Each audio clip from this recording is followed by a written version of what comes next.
Okay, tonight we're going to talk about conservation. We've heard a lot about capitalist greed, in quotes, ravaging our natural resources and destroying it, sort of like a mighty blight coming over the land. There are many areas where capitalist greed is supposed to ravage our resources. The main one for many years used to be the forests, and we'll get to that in a minute.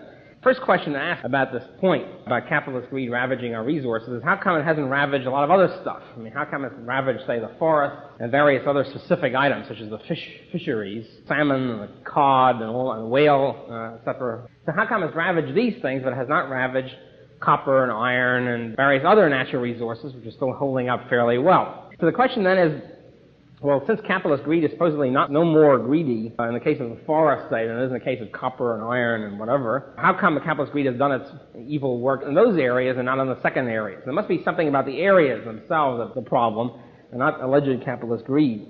First of all, about the forests, which I may as well just mention passing.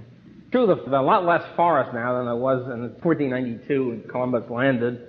In those days, the whole country, the whole land was covered with forests, and the problem then is, if you really want to preserve the forest primeval state in which it was in 1490, we'd be in pretty bad shape. As a matter of fact, we wouldn't be here at all, because the only way in which we could land and clear and establish houses and factories and roads and all that sort of stuff was to get rid of the forests. The basic problem here, that the forests are occupying this land, which turned out to be more valuable for other things, for other uses, and so we had to chop down the forest. And if the Sierra Club had been around in 1492, we never have gotten off the boat. So you have the basic problem with the conservationists that if they want to preserve everything, it's a darn good thing they didn't start a long time ago.